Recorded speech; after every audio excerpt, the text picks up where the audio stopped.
بابری مسجد کا فیصلہ کیا کہیں گے آپ اس کو؟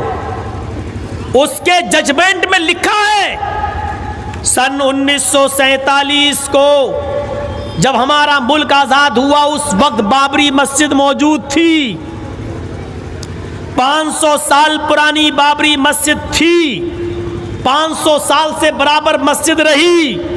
1947 میں مسجد تھی، 1949 تک اس مسجد میں نماز پڑھی جاتی تھی۔ 1949 میں اس میں غلط طریقے سے مورتیاں رکھی گئیں۔ کورٹ اس بات کو کہہ رہی ہے، کون؟ Supreme court. اور 6 دسمبر 92 کو، سن 92 میں 6 دسمبر کو بابری مسجد کو جو شہید کیا گیا، توڑا گیا اس ڈھانچے کو، اس مسجد کو، وہ بھی غیر قانونی تھا۔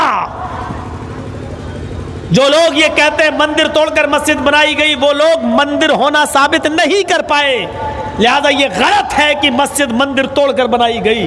اتنی چیزیں ہمارے پکش میں تھیں، لیکن اس کے باوجود فیصلہ کیا ہے؟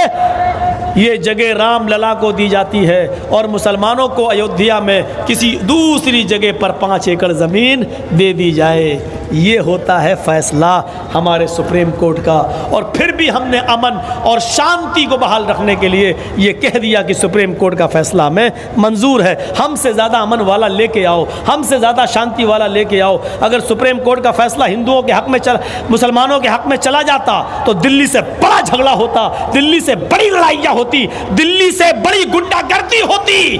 میرے بھائیوں، اتنا کلیجہ نہیں ہمارے بھائیوں کے پاس کہ اتنا بڑا فیصلہ اپنے خلاف سن لیتے ہو۔ ہم نے ہمیشہ اس دیش میں امن چاہا، اس لیے سب کچھ ہم نے امن کی خاطر قربان کر دیا، برداشت کر لیا۔ دھارا 370 کشمیر سے ہٹائی گئی، ہم نے برداشت کیا، کوئی بات نہیں، امن چاہتے تھے۔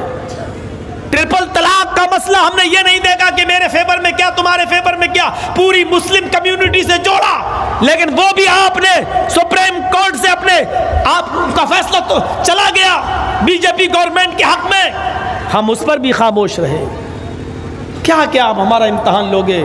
ہم نے اس دیش میں ہمیشہ امن و سکون چاہا، ہمیشہ امن و سکون چاہا۔